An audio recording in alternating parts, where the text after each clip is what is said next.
नमस्कार फ्रेंड्स, आप सभी का एक बार फिर से एजुकेशनल चैनल में स्वागत है। और आज की वीडियो में हम आपके साथ डिस्कस कर रहे हैं एक बहुत ही इंपॉर्टेंट टॉपिक के ऊपर, जो कि आपके नेट पेपर 1 के पीपल डेवलपमेंट एंड एनवायरनमेंट के पार्ट के लिए बहुत ही इंपॉर्टेंट रहेगा। साथ ही टीचिंग से जुड़े हुए अदर आपके जो कम्पिटिटिव एग्ज़ाम होते हैं उनके लिए भी आज का वीडियो बहुत ही मूल्यवान रहेगा। तो आज हम आपके साथ डिस्कस करने वाले हैं आईपीसीसी के ऊपर, यानी कि inter governmental panel on climate change, जलवायु परिवर्तन पर अंतर सरकारी पैनल। तो इससे जुड़ा हुआ जितना भी इम्पोर्टेंट पॉइंट बनता है उस पर आज की वीडियो में डिस्कस किया जाएगा, ताकि आपके एग्ज़ाम में इससे जुड़ा हुआ कोई क्वेश्चन अगर पूछा जाए तो आप उसका सही आंसर दे सकें। तो सबसे पहले आपको बताते हैं कि आईपीसीसी का वर्क क्या है। तो देखिए, आईपीसीसी का जो वर्क है वो है रिपोर्ट तैयार करना। ठीक है, रिपोर्ट तैयार करना आंकड़ों के आधार पे। किस चीज़ का रिपोर्ट? यानी कि जलवायु परिवर्तन से संबंधित ये रिपोर्ट तैयार करता है और आगाह करता है भविष्य को लेके, यानी कि अगर जलवायु परिवर्तन होता है तो आगे क्या आपके भविष्य में उसके परिणाम निकलेंगे, उसके बारे में ये जानकारी देता है और विश्व के देशों को सचेत करता है।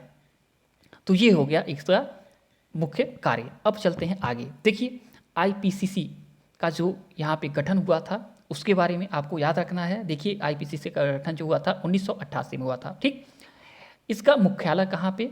मुख्यालय आपका जिनेवा, स्विट्जरलैंड में।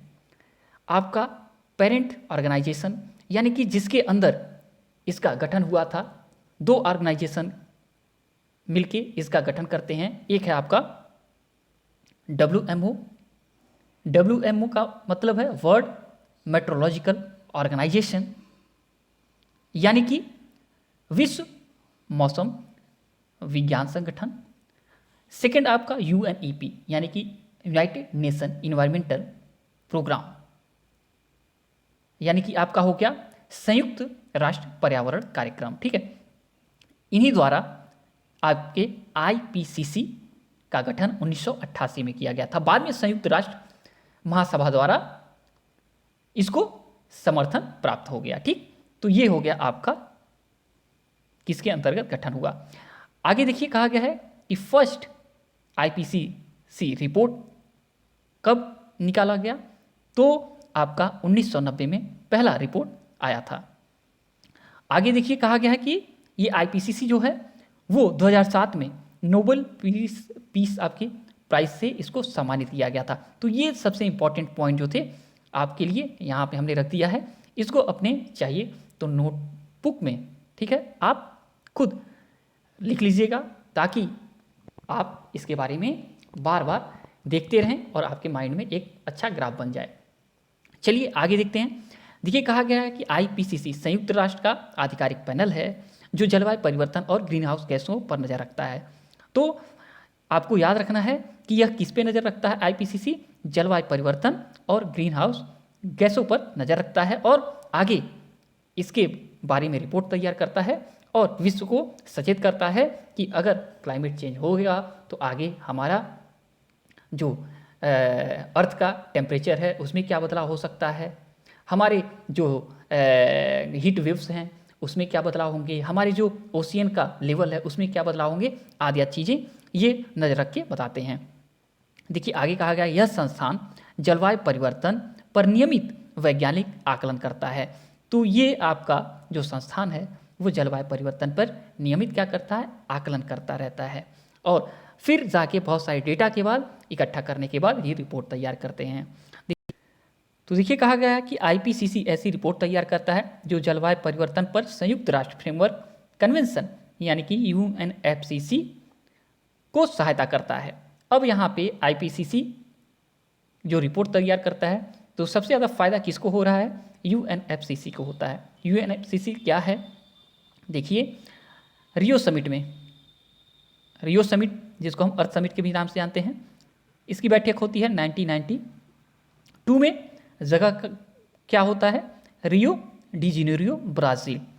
यहाँ पे पर्यावरण से संबंधित एक बैठक होता है और 21वीं शताब्दी में, ठीक है, पर्यावरण और मानव के जो विकास हैं ठीक है, मानव डेवलपमेंट जो है उसके लिए यहाँ पे कई देश इकट्ठा होते हैं और देखा जाता है कि कैसे दोनों का सही विकास लेके आगे चला जाए। तो उसी में एक समझौता निकल के आता है यूएनएफसीसी का, एक प्रमुख समझौता निकल के आता है यूएनएफसीसी का, United nation framework convention on climate change का। और इसका काम क्या होता है? इसका काम होता है कि इन्वायरमेंट में जो ग्रीन हाउस गैसेस हैं, ठीक है, उनको कैसे स्थिर किया जाए, उनको कैसे रोका जाए बढ़ने से, जिससे कि हमारे जलवायु परिवर्तन जो हो रहे हैं, ठीक है, वो रुकें और देखा जाए तो आगे इस पे कैसे देश बैठेंगे और कैसे काम करेंगे। इसके लिए ये अलग अलग देशों के शहरों में बैठक करते हैं, जिसको हम COP यानी कॉन्फ्रेंस ऑफ पार्टी के नाम से जानते हैं। ठीक, तो ये जो रिपोर्ट मिलता है इनको फ़ायदा पहुंचाता है, जिससे कि ये आगे का अपना प्लान सही से तय कर सके जलवायु परिवर्तन से, ग्रीन हाउस गैसेस के जो उत्सर्जन है उनसे निपटने के लिए। तो ये हो गया आपका UNFCC। अब चलते हैं आगे। देखिए कहा गया IPCC ऐसी रिपोर्ट तैयार करता है जो जलवायु परिवर्तन पर संयुक्त राष्ट्र फ्रेमवर्क कन्वेंशन की सहायता करता है। चलिए ये बातें हो गई। अब आगे है इसके प्रमुख कार्य कौन कौन से हैं। तो देखिए इसके प्रमुख कार्य जो हैं वह पृथ्वी के सतह को गर्म होने का अवलोकन, यानी कि जो हमारे अर्थ का सरफेस है वो जो गर्म हो रहा है उसका ऑब्जर्वेशन करना, उसके बाद रिपोर्ट तैयार करना, आगे भविष्य के औसत तापमान की वृद्धि का आकलन, यानी कि भविष्य में इन्वायरमेंट का जो हमारे धरती का है वो उनका टेम्परेचर कितना वृद्धि हो सकता है उसका असेसमेंट करना, उसके बारे में फिर जानकारी मुहैया कराना रिपोर्ट में। आगे का समुद्र के बढ़ते जल स्तर और गर्मी की लहरों यानी हीट वेव की जो दर है, जो फ्रीक्वेंसी है, उसमें वृद्धि का ये आकलन करता है।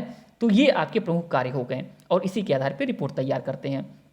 आगे देखिए कहा गया है कि इस संस्था में हजारों वैज्ञानिक और विशेषज्ञ रिपोर्ट लिखने और समीक्षा करने के लिए स्वैच्छिक आधार पर योगदान देते हैं। एक तरह से वॉलंटियर के तौर पे बहुत सारे वैज्ञानिक अलग अलग देशों के और विशेषज्ञ रिपोर्ट लिखने और उसका समीक्षा करने के लिए क्या करते हैं, स्वेच्छा से अपना योगदान देते हैं, कंट्रीब्यूशन करते हैं, और फिर जिनका सरकार द्वारा समीक्षा किया जाता है जिस रिपोर्ट को बाहर जब ये लोग देते हैं।